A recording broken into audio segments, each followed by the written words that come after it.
Pernahkah kamu merasa hidupmu hancur hanya karena satu malam?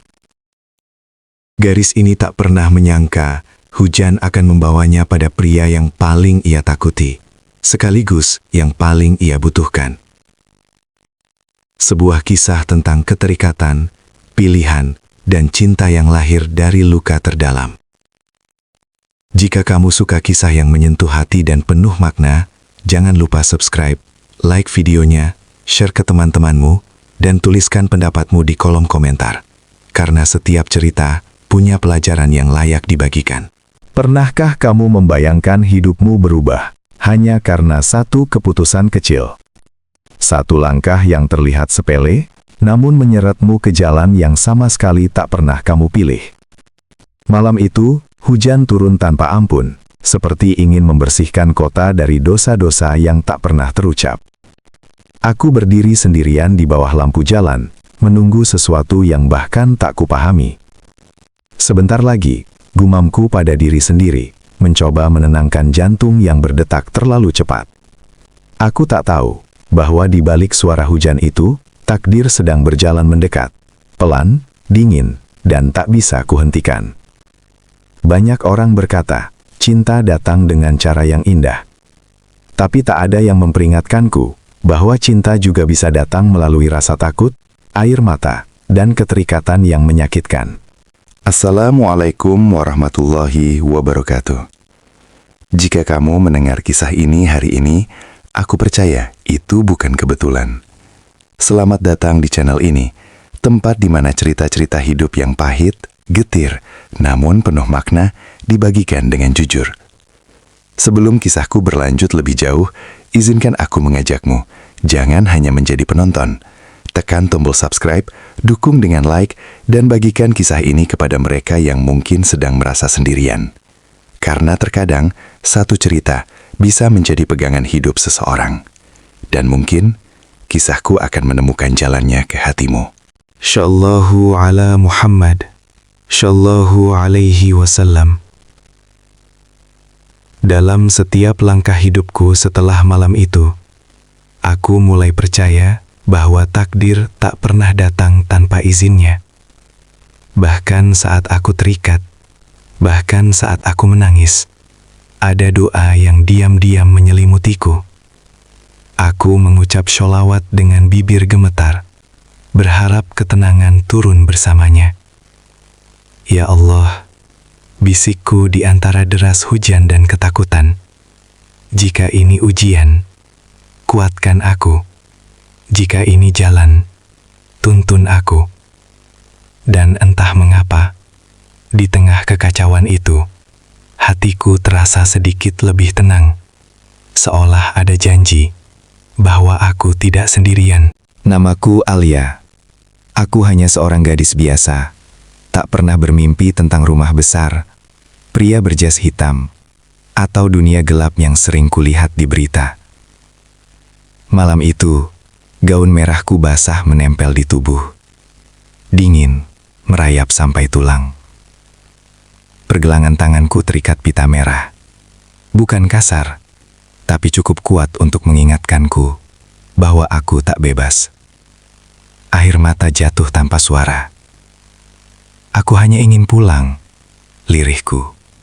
Suaraku nyaris kalah oleh hujan. Aku memejamkan mata, berharap semua ini hanya mimpi buruk yang akan segera berakhir. Tapi bau tanah basah, dingin jendela di punggungku, dan denyut sakit di dadaku berkata sebaliknya. Ini nyata. Di belakangku berdiri seorang pria tinggi dengan rambut perak yang basah oleh hujan. Wajahnya keras, rahangnya tegas, sorot matanya tajam, seperti seseorang yang terbiasa memberi perintah dan ditaati. Dialah Raven, nama yang sering dibisikkan orang dengan nada takut. Aku merasakan kehadirannya sebelum ia berbicara. Jangan berteriak, katanya pelan namun berwibawa. Aku menoleh dengan napas terengah.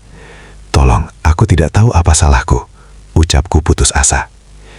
Ia terdiam cukup lama, lalu berkata, kau tidak salah, kau hanya berada di tempat yang salah. Kalimat itu membuat dadaku semakin sesak, karena aku tahu, terkadang tempat yang salah bisa mengubah hidup seseorang selamanya. Aku menunduk, menelan ludah, mencoba menguatkan diri di tengah ketakutan yang menyesakan.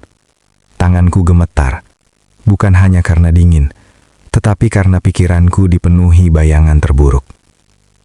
Aku mau pulang, kataku lagi. Kali ini lebih pelan, seolah berharap suaraku bisa melembutkan keadaan. Raven menghela napas panjang. Untuk malam ini, kau aman di sini, jawabnya. Nada suaranya datar, namun ada sesuatu yang ganjil. Bukan ancaman, melainkan ketegasan yang seperti dinding pelindung. Aku menatapnya dengan mata basah. Kau janji? Tanyaku. Ia menoleh, menatapku lurus. Aku tidak suka berjanji, katanya. Tapi aku menepati apa yang kuucapkan. Rumah itu sunyi, terlalu sunyi untuk ukuran tempat tinggal manusia. Langkah kakiku terdengar jelas di lorong panjang, sementara hujan masih berdebur di luar jendela. Raven berjalan beberapa langkah di depanku. Kamarmu di ujung, katanya tanpa menoleh. Aku mengumpulkan keberanian. Kenapa kau meneropos sini? Tanyaku. Ia berhenti, lalu menjawab pelan. Karena jika aku tidak melakukannya, orang lain akan lebih kejam. Kalimat itu menancap dalam di dadaku. Aku sadar, dunia yang ia kenal bukan dunia yang ramah. Dan entah bagaimana, aku telah terseret ke dalamnya. Di kamar itu, aku duduk di tepi ranjang, memeluk lutut, menangis tanpa suara. Pintu terbuka perlahan. Raven berdiri di ambang pintu, ragu. Ia meletakkan selimut di bahuku. Jangan sakit, katanya singkat. Aku terisak. Kenapa kau baik padaku? Tanyaku. Ia terdiam cukup lama, lalu menjawab lirih. Karena aku tahu rasanya kehilangan segalanya. Untuk pertama kalinya, aku melihat retakan di balik wajah keras itu. Sebuah kesedihan yang tak terucap. Malam semakin larut. Aku memberanikan diri bicara. Apakah aku tawanan? Tanyaku jujur. Raven menggeleng. Tidak, jawabnya cepat. Kau tamu. Aku tertawa pahit. Tamu yang terikat? Ia menatap pita merah di pergelangan tanganku, lalu berkata, itu untuk melindungimu dari dunia di luar. Aku terdiam.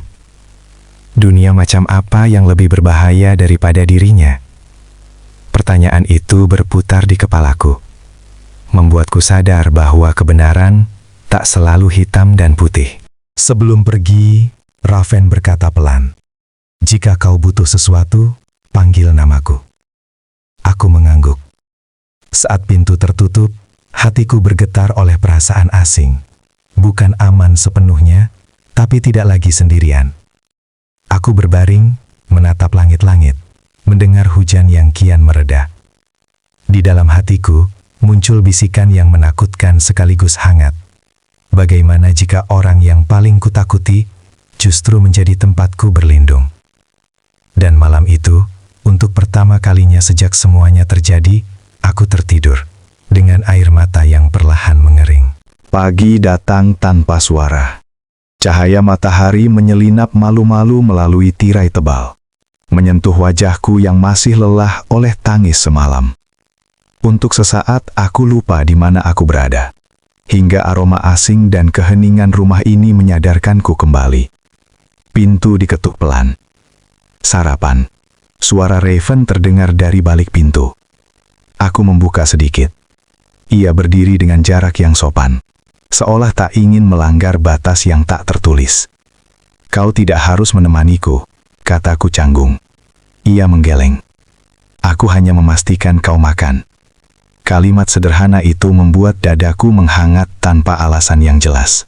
Aku mulai melihat rutinitas Raven. Ia jarang tidur, sering menerima panggilan dengan suara rendah dan wajah tegang. Setiap kali ada orang asing datang, ia selalu memintaku tetap di kamar. "Demi keselamatanmu," katanya. Suatu sore, aku mendengar perdebatan keras di bawah. "Dia bukan urusanmu," bentak seseorang. Raven menjawab tegas. "Selama dia di rumah ini, dia tanggung jawabku." Kata tanggung jawab itu bergaung di telingaku, membuatku sadar bahwa keberadaanku berarti lebih dari sekadar kesalahan yang terlanjur terjadi.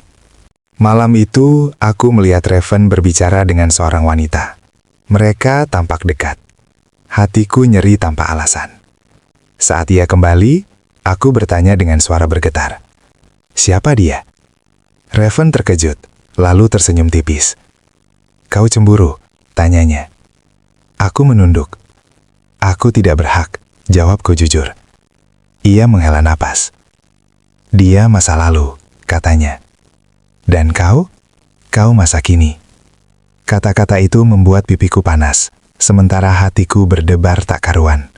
Kami duduk berhadapan, diterangi lampu redup. Aku dibesarkan dalam kekerasan. Raven mulai bercerita. Aku belajar bertahan, bukan mencinta. Aku menatapnya dengan mata berkaca-kaca. "Lalu kenapa aku?" tanyaku pelan. Ia menatapku lama. "Karena kau mengingatkanku bahwa aku masih manusia." Aku menggenggam jemarinya tanpa sadar. Di detik itu, tembok yang selama ini berdiri di antara kami runtuh perlahan. Ketenangan itu tak bertahan lama. Suara tembakan memecah malam. Aku menjerit. Raven menarikku ke belakang tubuhnya. "Tetap di belakangku," perintahnya. Jantungku hampir pecah. "Aku takut," kataku sambil menangis. Ia menoleh sekilas. "Aku di sini," katanya mantap. Di tengah kekacauan, aku sadar. Aku tak lagi hanya ingin selamat. Aku ingin Raven selamat bersamaku. Peluru menembus kaca. Suara sirene saling bersahutan. Aku terdorong ke lantai saat Raven menutupi tubuhku dengan tubuhnya sendiri. "Jangan bergerak," katanya tegas. Aku merasakan getar napasnya di dekatku. "Kenapa kau melakukan ini?" Tangisku pecah. Ia tersenyum samar di tengah kekacauan. "Karena ada hal yang lebih berharga dari hidupku," jawabnya. Kalimat itu membuat air mataku jatuh tanpa henti. Menyadari betapa jauh perasaanku telah melangkah. Saat keadaan mulai terkendali, Raven berdiri dengan luka di lengannya. "Kau harus pergi," katanya tiba-tiba. Aku menggeleng keras. "Tidak, aku tidak akan meninggalkanmu." Ia menatapku lama, matanya penuh konflik. "Jika kau tinggal, hidupmu tak akan pernah tenang," ucapnya. Aku menggenggam tangannya. "Tenang bukan berarti sendirian," balasku. Di detik itu, aku tahu pilihan ini akan mengubah segalanya. Raven membuka pita merah di pergelangan tanganku. "Sekarang kau bebas," katanya pelan. Aku menatap tanganku yang tak lagi terikat, lalu menatap wajahnya. "Bebas bukan berarti pergi," kataku lirih. Ia terdiam, lalu mengangguk perlahan. Hujan kembali turun, membasahi kami berdua. Di bawah langit yang sama, ikatan kami berubah, bukan lagi karena keterpaksaan, melainkan karena pilihan. Kami duduk berdampingan. Raven menunduk. "Aku bukan orang baik," katanya jujur. Aku tersenyum tipis, menyeka air matanya. "Aku juga bukan gadis kuat," jawabku. "Tapi kita bisa belajar." Ia menatapku, lalu berkata pelan, "Jika suatu hari aku jatuh, ingatkan aku untuk kembali." Aku mengangguk. "Dan jika aku takut, jangan lepaskan tanganku." Janji itu terucap sederhana, namun berat oleh makna. Hari demi hari berlalu. Luka perlahan sembuh. Bukan hanya di tubuh, tetapi di hati. Aku belajar bahwa cinta tidak selalu datang dalam bentuk yang kita harapkan, namun sering hadir sebagai pelajaran untuk tumbuh. Dari ketakutan, lahir keberanian. Dari keterikatan, lahir pilihan. Dan dari hujan malam itu, aku menemukan rumah. Bukan pada tembok yang melindungi, tetapi pada seseorang yang memilih berubah demi cinta.